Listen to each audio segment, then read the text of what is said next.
All right. Welcome. Welcome. Here is your passport to paradise. Tonight, we're going to answer all of your questions about what it takes to buy a home here in the Dominican Republic. All of the ins and outs. I'm going to run through it on a general level. I'm going to tell you a little bit about myself. And then at the end, we are going to have a wonderful Q&A. And thank goodness the Q&A here is working tonight. So you are going to have an opportunity to ask it and I will answer. All right. And if it doesn't happen tonight, if I don't get to your question, or you forget the question and you think of it after we finish the webinar, I want you to feel free to reach out to me and I will happily answer your questions afterwards. All right. So hello, welcome. My name is Michelle Bourdeau, for those of you who don't know me already. I am originally from Canada once upon a time. I moved here at the age of 25 in 1999. And I was a massage therapist at the time, and I learned how to windsurf. I came for 6 months, and 24 years later, here I still am. I opened and ran a successful massage therapy practice for many years, for 11 years. And then in 2011, I translated that business into a spa, which I still own and operate. It is an award-winning spa at the Millennium Resort and in the middle of Captivated. It is beautiful. And back in 2003 is when I first jumped into real estate here in the Dominican Republic. I knew from an early onset that I did not want to rent living here anymore. I'm sure some of you felt that way, especially those of you who purchased property already back home. So I just decided that it was time, and I went and I bought my first house, and it was the best thing that I have ever done. Real estate for me in my life has been the best financial investment that I have ever entered into. Back and through that, after I bought my first home, I owned that home for 11 years. I lived in it. Sometimes I rented it out. And just like many of you have and or will, when you purchase your property here, you'll use it in the beginning as a vacation home, sometimes a rental, and then you'll move into maybe spending more time of the year here. So I owned that home for 11 years. I did a renovation on it. And just so you know, back in 2003, my 2-bedroom townhouse, I purchased for $72,000. I owned it for 11 years. I did a $40,000 renovation on it. I mean, obviously in the upkeep over the 11 years. And then I sold it in 2015 for $240,000, which was a great amount, which allowed me to move next door to where I was. And I bought a single family home because I was tired of townhome living after I gave birth to 2 children. And so we bought the house. I bought this house for $290,000 at the time, and we did an $85,000 renovation on it. And if I wanted to put this home on the market today, I could easily put this home on the market for $650,000 to $700,000. So as you can see, just from my own personal story, that real estate here in Cabarete, in Sosúa, on the north coast of the Dominican Republic, is a very good investment. All right. So a couple other things that you get to know about me is that I also, back in 2009, 15 years ago, developed an event called the Cabaret Butterfly Effect. And it's an event that celebrates and promotes empowerment and leadership of women and girls through ocean sports. So that is one other thing that I do. And I am a serial entrepreneur. So I've got other businesses that I run. But back in 2021, I decided to join the RealtorDR team, and I jumped into the real estate space, not only as a homeowner, but now as an agent. And it has been a wonderful ride. And I get to translate all of my, massage therapy skills of caring and listening back into my clients, but in a slightly different way. And that's for caring for them through the real estate journey. So what does that journey look like? Let's get into it. All right. Why the heck do you want to invest in the DR? Let's start right there. For those of you who maybe not been here or haven't been here a lot, why should you invest in the Dominican Republic? So just for those of you, maybe some of you don't know, because I don't know how you found me. Some of you might have found me through Facebook for this webinar. The Dominican Republic, okay, it's right at the center of the Caribbean. It is, I do believe, the second largest nation right after Cuba. And we have the highest mountain peaks in all of the Caribbean, with mountains here on this island that are over 10,000 feet, which is over 3,100 meters for all of us who do metric. Okay, and we have a large population. So the Dominican Republic is 11 and a bit million people, as well as we share the island. This island is called Hispaniola, with the other third, the western third, with Haiti. And they also have about 10, 11 million people. So all of those over 20 something million people on this island. And we have one of the more robust economies here in Latin America, and our tourism is off the charts here. We are a leader in tourism here in the Dominican Republic. So you get to know that if you purchase here, you are purchasing in an economy that is very stable, very strong, and the government is also very stable, which I know is a very valid question for people in North America. So again, a little bit more. Super vibrant culture here. Everything is colorful. People are friendly. Everything is loud and merengue, bachata, and it's musical. Dominican people are beautiful, warm, open, caring, and they're happy to share their culture with foreigners. We have diverse landscapes in this island. So up here on the North Coast, you know, we've got the beaches, we've got wind, we've got waves. You move to the middle of the island, it becomes more arid. Again, we have the super mountainous regions. There are desert areas. So the landscape here is super diverse. So if you happen to be spending the full year here, and if you get a little bored, it might happen someday, one day, but if it does, traveling here is amazing on island. There's also quality food at affordable prices. In Cabarete Sosua, we have a diverse population here of expats. So meaning people who come from other countries to make this one their home. So when you're here in Cabarete and Sosua specifically, you will feel right at home. Okay, but you may be in the supermarket and you're going to hear German and French and maybe a little bit of Italian, and you're going to hear obviously lots of Spanish, and you're going to hear English. You'd be like, whoa, are you from Toronto, or are you from Tennessee? So you're going to hear a lot of familiar sounds and a lot of international sounds as well. We have a stable government that incentivizes foreigners to come here and invest. Again, we live the island life. Our quality of life here is amazing. And this is a place also with affordable healthcare. And we have excellent international accredited schools. I have two girls, ages 9 and 11, and they both go to an amazing international school called Easel Academy. And it is an American accredited institution. So we got a lot of great reasons for you to look here as far as investment happens. Let's jump in. How do I buy? If I've convinced you already in the last 5 minutes, maybe I have, maybe I haven't. Some of you I know I already have. Let's talk a little bit about what does this buying process look like? You know, like Michelle, okay, I'm excited, I'm interested, but what does it look like if I really choose to jump in with both feet? So, well, obviously, first things first, you got to pick a property. All right. So this is where either you and me, or you and your agent, because I know there's some other people who've come here who have other agents at RealtorDR.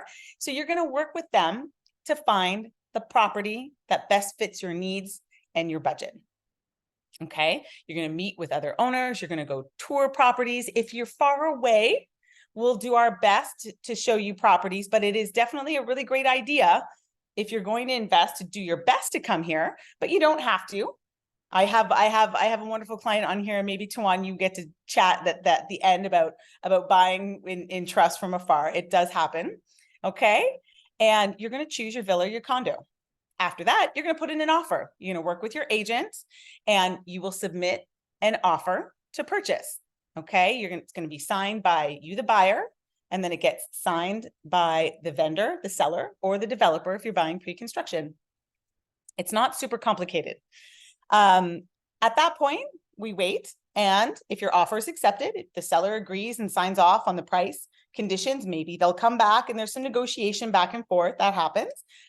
But eventually, if all goes well and you come to an agreement, then your offer to purchase has been accepted. At that point, okay, we move on. You get to send a deposit and due diligence. Most of the time here, most deposits are about 10% of the purchase price. And for most part, unless you create some sort of special contingency, they are non-refundable. Okay. What happens at this point is you would wire your money, your 10%, to a lawyer. We have some very great lawyers here, and we are so happy to share them with you. So you don't need to stress about finding your own lawyer. That we will absolutely help you take care of. And so you would wire your money to the lawyer's trust or escrow account. So your money stays with your lawyer until we sign over. Okay. So you don't have to worry. It's not going to the buyer. No one can run away with your deposit. That doesn't happen. Your money stays with your lawyer with the agreement, and they get started on the due diligence. So your lawyer is going to go now and investigate the title, make sure that everything is all clean, clear, ready to go. There's no reason why you can't buy this property. At that point, when we have made our offer to purchase, we will have also agreed upon a closing date. So when that closing date comes, you will sign a contract of sale or a promise of sale. And it's similar to the offer to purchase, but it's been prepared by the lawyer in Spanish. So yes, for North Americans and anyone else, everything can be in English up until now. And the contract of sale, you can get a copy of in English, but the legal documents here in this country get to be in Spanish because that is the official language of the Dominican Republic. Okay, and it outlines all of the conditions and things, and that will be specific to you and the property that you're purchasing. All right, balance of funds. So at this point, when we get to that point of signing that contract, you get to send the rest of the money. So you're not sending it to the seller, you get to send it to your lawyer. So that's what happens. You send same thing as you did with your deposit. You'll send the balance of the rest of the funds, okay? And or if you're buying pre-construction, the money will be set in a schedule. And again, you will send it to your lawyer. Your lawyer will disperse it to the developer at that point, okay? So then we have a deed of sale. So this is the final contract used to convey the property from seller to buyer, okay? And it goes, and this is where you will officially sign off and get the keys. And then you're all done. And guess what? You did it. Welcome home. Can it really be that simple? It is, and there's some time in there. However, contracts, real estate contracts here in this country are not as complicated as they are back home in the United States. Okay, there's definitely a few differences, and things here err on the simpler side because you know the laws here are not the same as they are in Canada, United States. They are Dominican laws, and when it comes to real estate, they follow Napoleonic code, and things here are just a little bit more simple. Okay, so when you receive ownership, okay, of your property, your land titles, okay, this is when everything changes hands. Sometimes you can also buy in a company. So you can buy as a person, or you can purchase a company and purchase your property as a company. That's a whole nother story, which I can get into later if someone really wants me to explain it. But for now, you can just know you can buy as a person, or you can purchase as a company with other people with you. Okay, we'll keep it at that. All right. So our relationship is a really important one in this step. So I want you to know what it is we do for you, because you're not alone on this journey. And it's really important for you to know that you're not alone on this journey, and that who you choose to represent you as a realtor is really, really, really important, because we get to be your guide. And there's definitely a certain level of trust here that gets to happen both ways. And when it does, you get to be safe, and we get to make sure that you get the property that absolutely fits your needs. So we, as the real estate side, get to make sure that we explain all the relationships between you, seller, lawyer, and this whole process. Now, again, I'm skimming through this for webinar's sake. But again, if I'm your agent, I'll sit down and we'll go through this step by step. And obviously we'll go through it in a lot more detail. We're going to maintain communication in a timely manner. All right. I'm going to get you up to speed with how things are moving here in the area. All right. I'm going to provide you with helpful community data. We're going to explain the local real estate practices and procedures, because again, some things are similar to back home, but some things are really different. I'm going to provide you information on lenders and financing alternatives. okay? Because there is some financing here. There's not a lot, but there's some. And I'll go into that a little bit later. All right. We're going to search for listings together. We're going to coordinate appointments, and we're going to show you all of the properties that you're interested in. Okay. Whether there are listings or not, they don't have to be our listings. We work with most of the major realtors here on the North Coast. We have great relationships with them, and it is not a problem for us to represent you with another brokerage who's got a different listing. Okay. And again, this is a good time for me to mention that we don't have an MLS system like you do back home. So again, this is another piece that as your realtor that we will navigate for you on your behalf. Okay. So you don't have to worry about missing out on a property just because it's not ours. That's not an issue.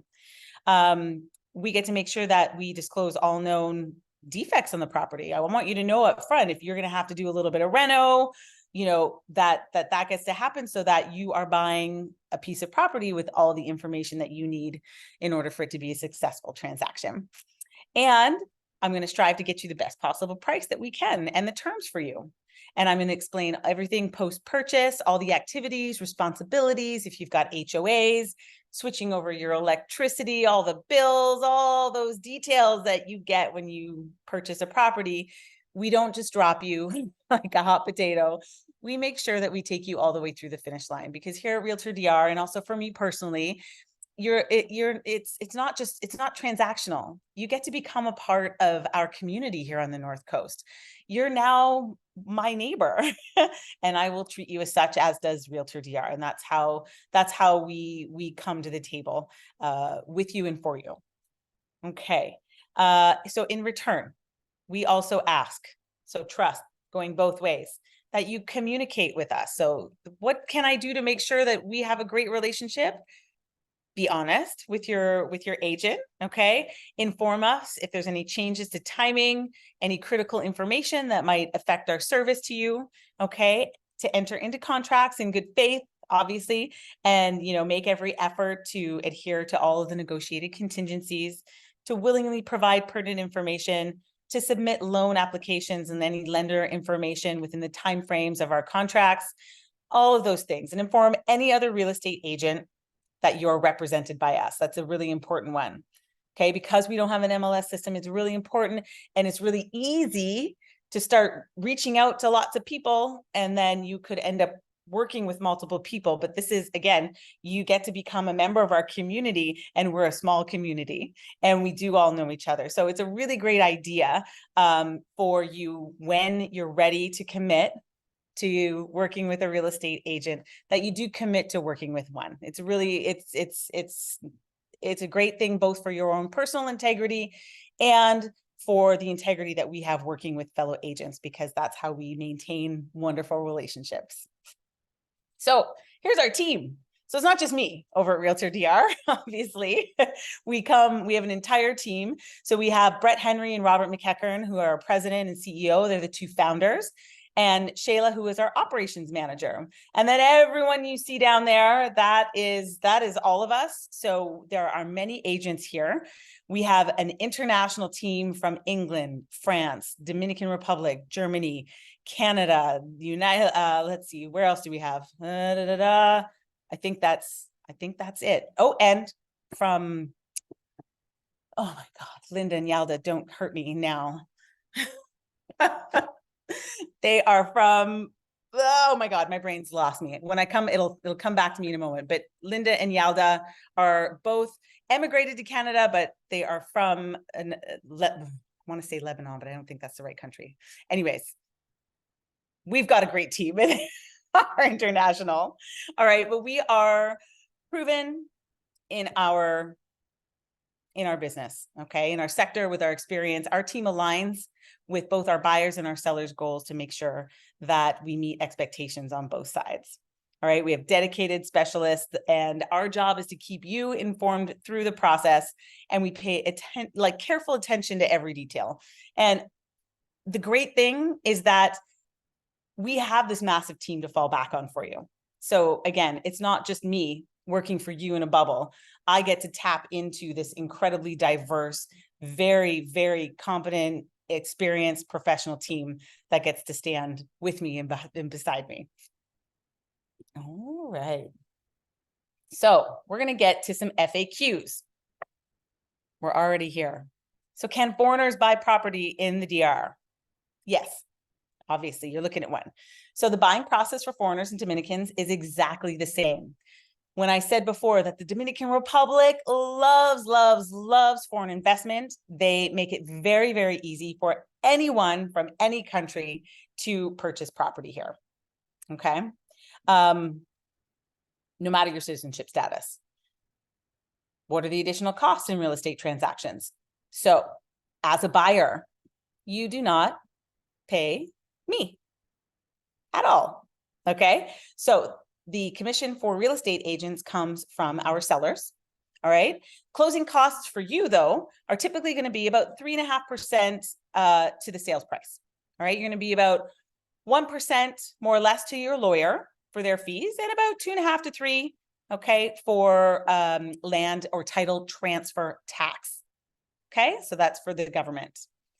That are your costs. And can you receive quality health care? So if I move here, what happens to me if I get sick?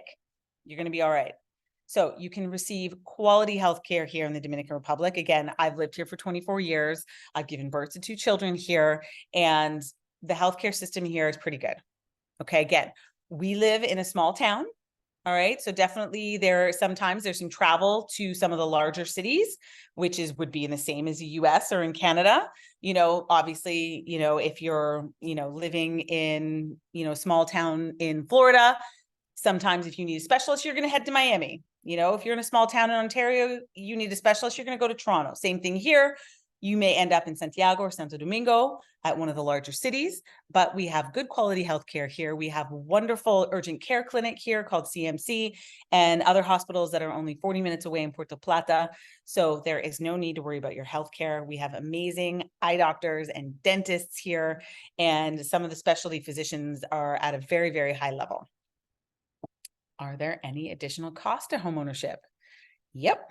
It's not just buy and then we're all done. So we have property taxes like you do back home, but not as much. So they're 1% per year of the appraised value of the property in the tax office. Okay. So anything over 150,000 US dollars. So if your house is valued under that, you won't be paying taxes. Okay. But if your property is, say, at 200,000, all right, you'll pay 1% yearly of property taxes on just the 50,000 part. Okay. And Tawana, I see your hand up. Let's see. Oh, okay. You guys have some great questions here, and I'm going to get to those in a minute. So let me just get through this piece, and then what I will do is I'm going to get to all of your questions. So let's get through this one. How long can I stay in the DR? All right. DR's policy for extended stay of non-residents is very chill. You will not be hauled away for being 2 days over your tourist visa. In fact, you won't be hauled away at all. The way that the Dominican Republic chooses to handle this is that you will pay a fine upon leaving. That is a scheduled set fine, and it is not punitive, meaning they don't come after you after the fact. It's fine. You pay your fine, you leave the country, you're good. There's no issue with you having overstayed. They just rather collect it on the way out versus, have you go back to the airport and buy another tourist card, because that doesn't really work here very well. So they make it very easy. All right. So for example, you stay for 3 months. Say you want to get away from the winter, you stay, okay, or even you stay for 4 months, and you're going to be 3 months over your initial tourist card. You'll pay about 2,500 pesos, which is around like 40 something dollars US for staying 3 months over your visa. That's it. All right. So it is not a big deal. Do you need to get residency if you own property? No, you don't. If you would like to, you can. For some people who want to spend extended amounts of time here, it can make things easier. Like once you get your residency, you're going to get something called your cedula, which is our national identity card, which allows you to do a lot of things like create contracts very easily. Many things you can still do with your passport. Okay. But having a cedula just makes life a little bit smoother here, but it's not required and it's not necessary. Okay. All right. I'm so excited now. I've given you a very brief overview. I know that there are many places we can go more in depth, and I have a feeling that we're going to get to that right now in the Q&A. So can you get a copy of this PowerPoint? Yes, you can. Okay, so what I'm going to do is I'm going to take the list of attendees, and we have a wonderful buying guide. I will send it to you, and I will also send you a link because you can find it, not this exact presentation, but most of the content from it, you will be able to find on our website. Okay, and maybe even we can, if maybe Janessa, if you could, do you want to go on the website and just grab the link to the buying guide and drop it in the chat for everybody? And Yeah, then I don't know if they can you guys at least see the chat? I don't think they can see it if it's disabled. Okay. All right. All right. So then maybe Janessa, you can drop it into the answers section. All right. So what are the benefits of buying a property as a company? Okay. So when you're buying it as a person, okay, you get a better tax rate. Okay. Companies are assessed at 27%. However, it makes it a lot easier if there's going to be multiple people owning a property, because here with inheritance laws, and regardless of what a will might happen to say, if you have multiple people owning a property, and if something were to happen to somebody, which it does, such as life, the whole process of handing down a property can take quite a bit of time. And so if you don't want to have that time, then it's a lot easier to hand over a company. Also, when you choose to sell the property, you're actually not going to sell the property, you're going to sell the company. So you sell the company and you don't have to go through the title transfer tax. So you'll pay more yearly tax wise, but then you'll benefit from, like when you go to sell it, there won't be that title transfer tax. And so that can be a negotiating point that you can use. Okay. So again, it generally, most of the time it works well for if you're a single person owning the property or in a couple to buy it as you. But if you've got multiple people in the property, like say in an investment group, things like that, you're definitely going to want to be in a company. It just makes things easier, and it makes it easier for people to move in and out of the company versus on and off a title. Okay. Now, let's see. Do the final funds, Carlos, hi Carlos, do the final funds get transferred at closing, and as everything is discussed at closing? Now, when we get to closing, everything that needs to be asked about and or organized or agreed to has already happened. So at closing, literally, you're just there to sign the documents. As soon as the documents have been signed, the lawyers will transfer the money. Okay. And then you're done. It usually takes approximately about 3 months, like 1 to 3 months, for you to receive the title in your personal name. But really everything by the time we get to closing is already taken care of. The due diligence will have happened. If anything has come up in due diligence, there will be back and forth again with the seller and the buyer, with us obviously leading the way, making sure that if any changes need to happen, that again, they're agreed upon. And if they're not agreed upon, well, then everything gets dissolved and you get your deposit back. Okay. Carlos has another question. Are the services offered free by RealtorDR? So remember, as a buyer, you don't pay us. So yes, the services we offer you, we work diligently. And again, what we ask from you through this process is your commitment to work only with us. So if I'm going to, because I know that you're not going to pay me for, say, 6 months of me searching for houses, I get paid right when we make a sale, and that gets paid out of the commission from the sale of the home, not by you. And so all I ask from you is that for the time that we work together, that you are committed to me and I'm committed to you. Yet, and we have something called a buyer representation agreement that we sign in good faith. And then if you choose to, you can change to someone else. And all that I or anyone that I work with would ask is that you let us know in writing so that We don't waste any time after that moment moving forward. But again, there will be no need for such things because we will take very good care of you at RealtorDR. All right. So you are an agent in the US. Wonderful. So how do we work with agents not licensed in the DR? Well, that is very easy. So we co-broke with all agents, whether they're here in this country or away. And so it's very easy. If you would like to bring us a client from, say, the United States who is interested, we will work with you as though you are an agent in this country. And we will go forth and you would set the agreements agent to agent ahead of time.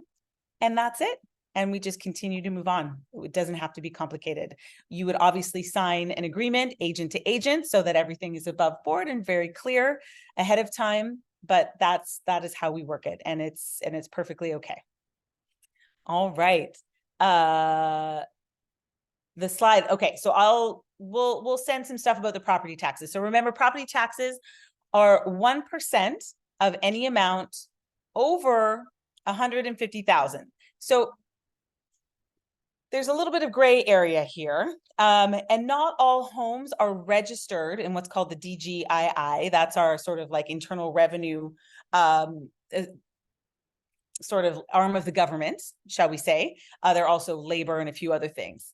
But whatever your home is registered at in the DGI, it may not be exactly the amount that you paid for. Sometimes it is.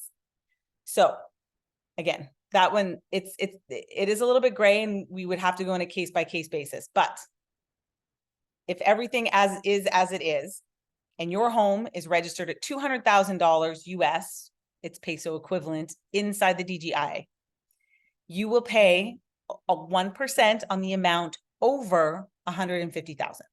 So you're going to pay 1% of $50,000 per year in property taxes. Okay. So that's it.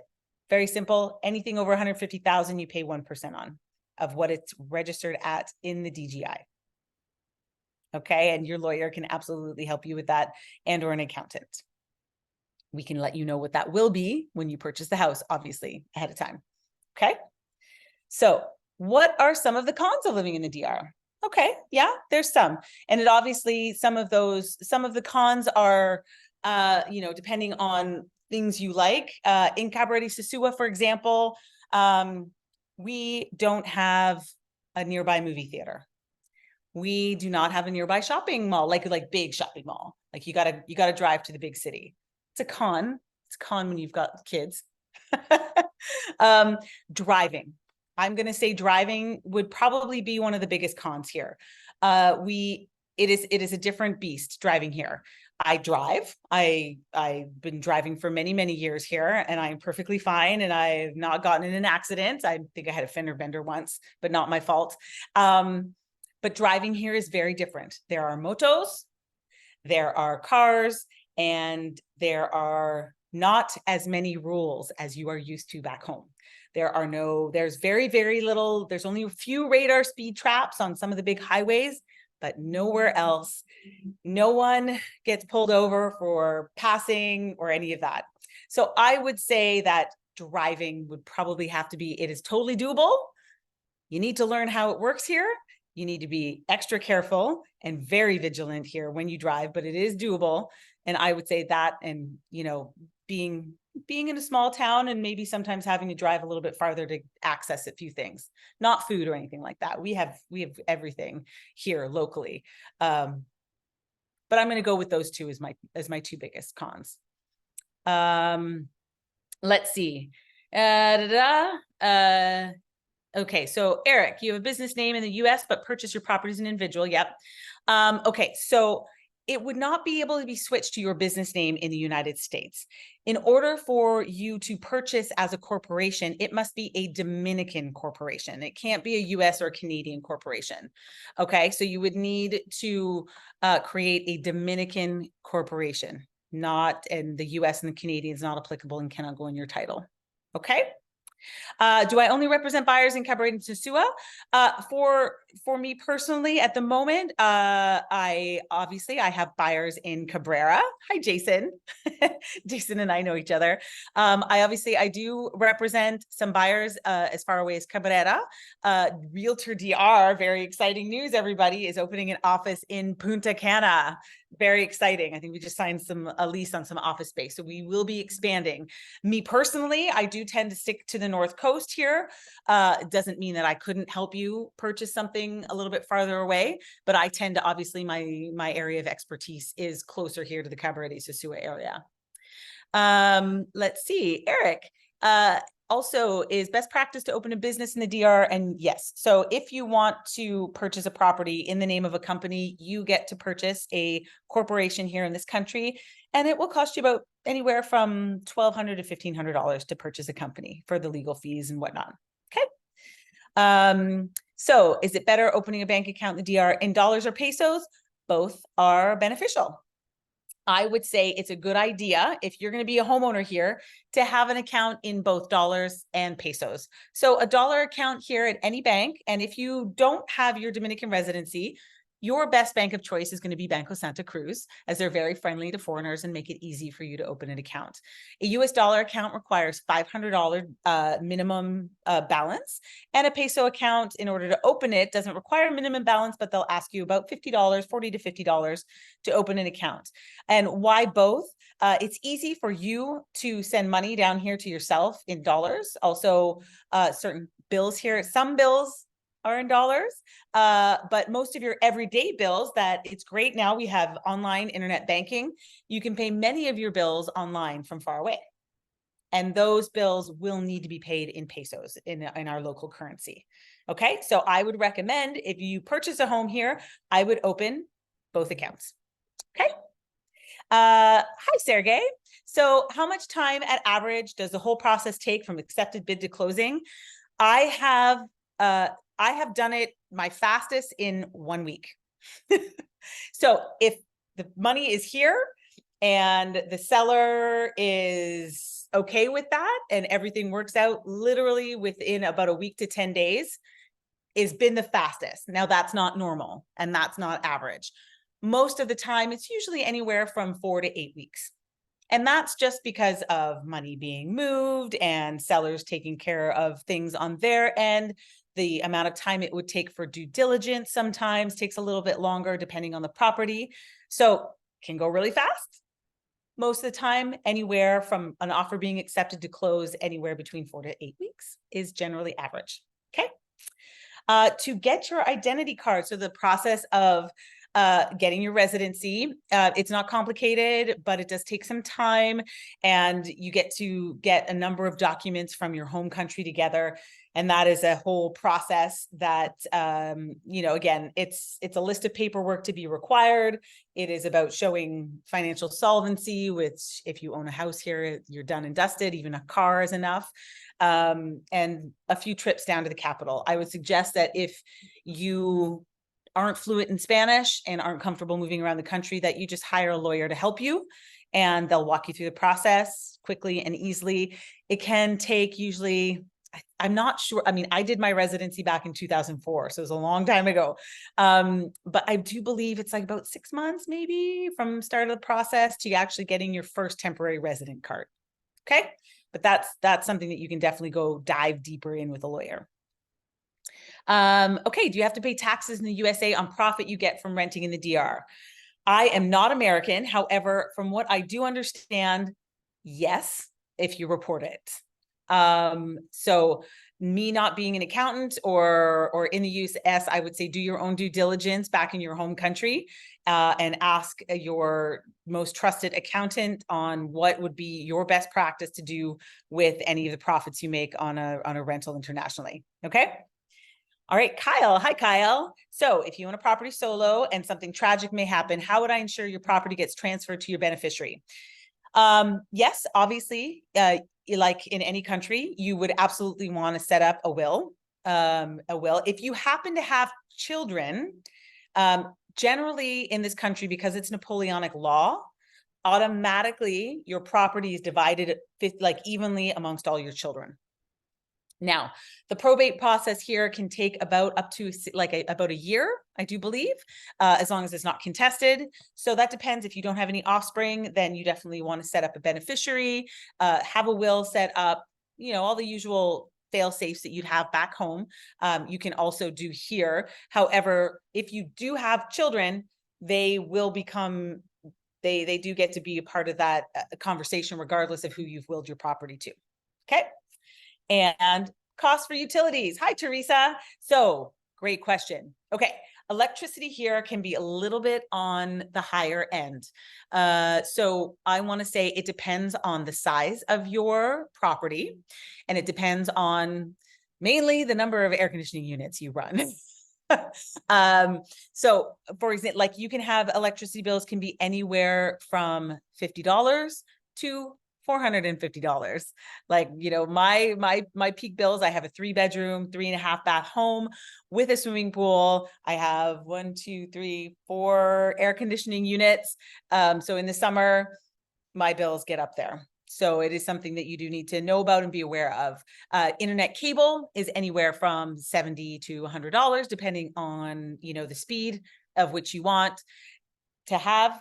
And let's see, water is negligible. You know, water is like $10, $15 a month. It's not anything. And that's it usually. And then most properties here are existing within an HOA.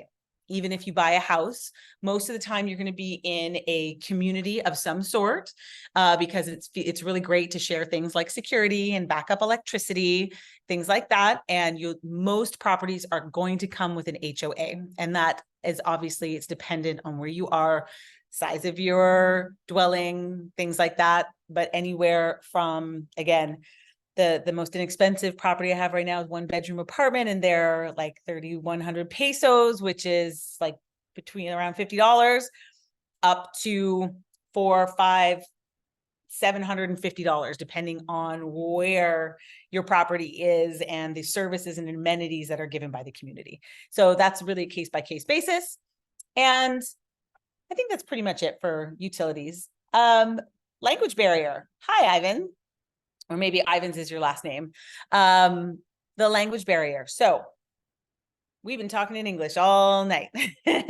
And for example, this is a tourist area. So the Sosua Cabaret, the Sosua Cabaret area in general has many, many expats, and we cater to tourism because we are a tourism-based community. So many, many people here speak English. There are going to be a few cases where you're going to be, oh, I can't talk to you. But luckily in this day and age, we have wonderful Google Translate, which can get you through any tricky moment, as long as you've got internet on your phone, obviously.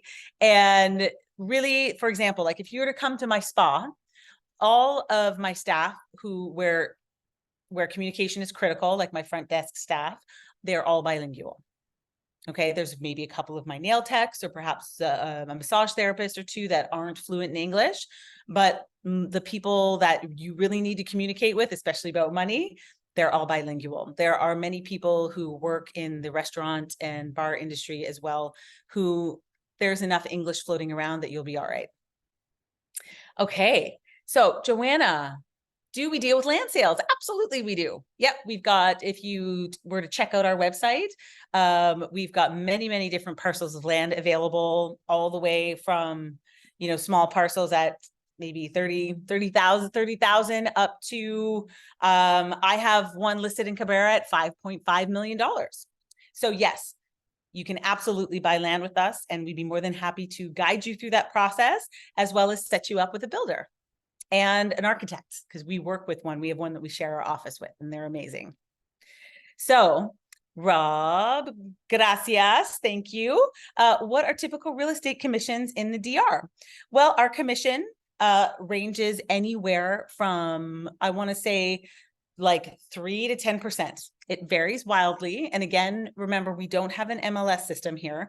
And so selling real estate here is not as easy or straightforward for us as it would be back home. So there, again, some things are simpler and some things here are a little bit more complex, and not having that MLS system creates a wide range. So it definitely depends. So we're anywhere in that ballpark. And the deslinde requirements. So you as a buyer don't need to worry about deslinde. That's something that the seller needs to worry about, but it's something as a buyer you want to ask about. And that's definitely something that your lawyer will look for during the due diligence process. Okay, so during due diligence, your lawyer will check out the title. There are some properties, for example, that are a bit older, and those older properties have an older title. So this country back in the early 2000s sort of changed their way of doing things, modernized with modern GPS technology, and asked all homeowners and landowners to update their titles. So not everyone has come through the process yet, because it wasn't demanded to own the property, continuing to own the property. However, it comes to pass that at sale time, that's when it becomes very important. So yes, you want to see if someone has their deslinde. That deslinde means that their property has GPS standards that are correct to modern technology now in 2023, and that the title has been updated in the DGI. Okay, so that's what the deslinde is, basically going out, marking out the property, making sure that the coordinates that the property says it is are indeed correct. Okay, so, oh, Tawan, hi Tawan. So the average cost of homeowners insurance, great question. So homeowners insurance here can range anywhere, I think, from about, $700, $500 to $700, up to $2,000 to $3,000. Again, depends on the size of your property. But here, just so you know, we don't have things like fires. All of our building is cement and rebar. So yes, fires can happen, but your home's not going to be destroyed. The contents of the room where the fire will be destroyed, but your actual house won't be. It is one of the joys of concrete. Okay. So, but you still absolutely can have insurance, and that insurance will take you anywhere $500 to $3,000, depending on the size. Okay, James, home inspections, common and valuable. Home inspections are not common here, but they're always valuable. Of course they are. And the approximate cost so are you asking me for the approximate cost of a 2-bed villa, or to do an inspection on a 2-bed villa? So to do a home inspection, again, depends on the size. I've done a couple of them, and they've been anywhere from $180 to $230, which is reasonable. And you get a great report in English, because I've got a great person who does them. 2-bed villa, again, location, my friend. It can be anywhere. I think that there was one we had listed. I think it might've been sold, but anywhere from the low 200s up to 400. Again, it depends on the location, the size of the lot, the quality of the property, and what community it happens to find itself in. Okay, Carlos, what are the benefits of actually owning as opposed to renting in the DR? And do expats have the same right as citizens when it comes to being victims of a crime or theft happening in or out of your property? So yes, expats have the same rights as citizens here. We actually have, there's a special police force called Sestour here, which is actually dedicated to the safety of tourists, and essentially, even if you're a homeowner here, you're still looked at as a tourist. And so there's an entire organization of police officers just dedicated to our safety down here. As far as owning versus renting, well, obviously, when you rent, you're paying someone else's mortgage, versus when you purchase, you're making an investment that will pay you dividends over time. So that is the simple answer to that one. What do I require before I take people out to see properties? Great question. So one, we get to sign a buyer representation agreement, because my time is valuable as yours is, and I get to make sure that we're in a committed working relationship. So that's the first thing that gets to happen. The second thing that's got to happen is we've got to make sure that you have the finances in order to purchase the properties that we're going to look for. Again, we get to be in integrity and responsible for my time, your time, and the seller's time. So we make sure that if you are looking to finance, and I'm going to get into the financing question now, you're going to want to make sure that either your financing is pre-approved and you know how much money you're going to be able to spend, and that we only look at homes that are in that range. And that's pretty much it. So commitment, and we make sure that we have the money, and we make sure that if we're going to see homes, you're ready to buy. Okay. So it's really not a valuable exercise to come down here, stay on vacation, and do a looky-loo.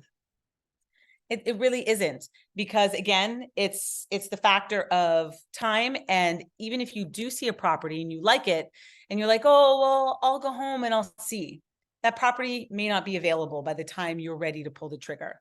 Okay. So we want to make sure that when we go and see properties, we're serious. We're not, we're not screwing around and it's not fun. Like, let's go have a tour. It's like, no, if we're going out to see homes, we're all at the table with integrity and intention to move forward on a sale. Okay. If you're Canadian, again, I am Canadian once upon a time, but I have been an expat, and I'm a legal resident of another country. So there is benefits to you going the distance to getting that, because Canadians aren't the same as Americans. And you can get out of some taxes. However, please do not take that as advice. Please go and talk to your accountant in Canada. If you do not wish to go through the process of residency here and you maintain your status as Canadian residents, then yes, I do believe there's taxes to be paid. But if you choose to cut your ties and move here completely and do your residency, I do know there are benefits as a Canadian to that. What they are currently, I would want you to research, but I do know that there is. Do most HOAs accept dogs? The DR is definitely dog friendly. There's a lot of dogs. And I would say that not everywhere accepts dogs.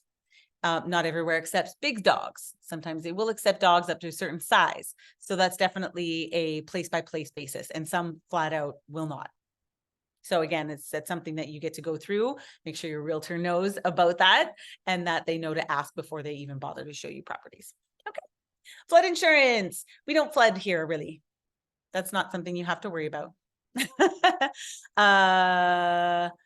Let's see. You go to Punta Cana a lot and you've never been to Sosua. Is there a big difference? I'm not I've never lived in Punta Cana. I've visited Punta Cana as well, but I've not lived there. I believe, the cost of living is fairly similar as far as what things are going to cost in the grocery store and all of that. I definitely, things up here on the North Coast, a little bit more small town feel. We actually have towns and communities, whereas I find Bávaro and Punta Cana are so spread out, and there's really no central, community downtown area in either space. There's like many small little commercial malls all over the place. So that's Punta Cana. You love it or you don't. And can I talk a little bit about owning a rental property? Okay, yes, I can. Rental properties. Many of you will be purchasing a property and wanting to rent it out. Currently, we are still very Airbnb friendly here in the Dominican Republic. I know that there's places in the US and in Canada that have had major Airbnb smackdowns where many people have lost the ability to use their properties as income earners in that respect. That is not the case here. It is very, very easy for you to rent out your properties here. And there are many, many very honest, reputable property management companies here that you can put your property in the hands of in order to take care of your home and take care of your guests as they come in from Airbnb and Booking.com and VRBO. And so it is very easy for you to create an investment property where the property pays for itself so that you are not strapped for cash. You get to purchase the property. Obviously, you put that capital investment in, and then we will work with you. We can actually create these amazing, investment profiles for you on whatever property you're interested in. And you'll be able to see, based on our average occupancies, how a property will do based on the bills for that particular property and the estimated income that you'll get from Airbnb. And that is a service that we offer free of charge for any of our buyers who are looking to monetize their investment. All right. So sample, and that's the sample number thing I'm talking about. So when you get with your realtor, make sure that you're interested in a property, say, I would like to have this investment sample done for me. Okay. All right. Oh my goodness. How are we for time? Look at that, 7:58. Wonderful. Does anyone else have any other questions at this time? Oh, I so wish I could see your faces, all of you. I have enjoyed your incredible, oh, Christoph, go for it. Let's see. Can we let Christoph? Oh, allowed to talk. Oh, yeah, look at you go. Go ahead, Christoph. What's your question? You can unmute yourself, or I can do it.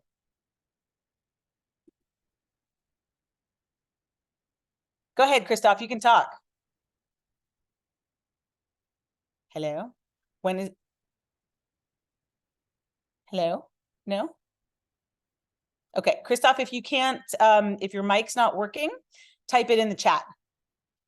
So Janessa is probably not going to speak. Janessa is my assistant and Janessa is in Michigan. So she doesn't actually work as a realtor here in the DR, but she helps to make me and all my back-end systems glow and function and run very, very smoothly. And she is here as my tech support this evening. Ivan, the next meeting. So I am hosting another webinar just for all of you to know on November 9th.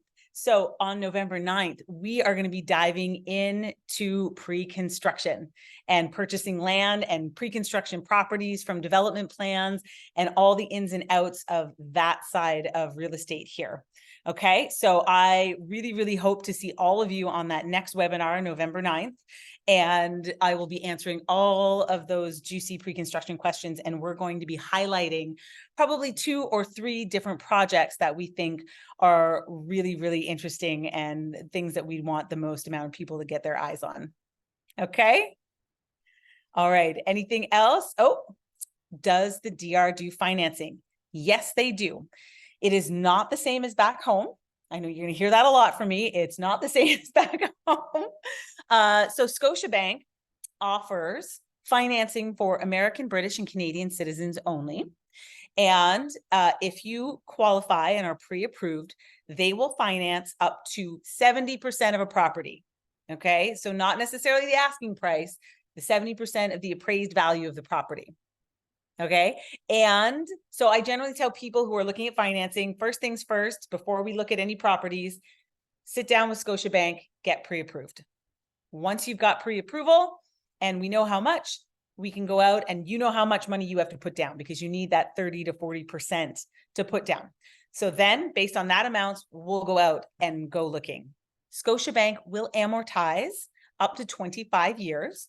And they will offer you a fixed interest rate currently at 8% for 5 years. That's their best rate. Okay.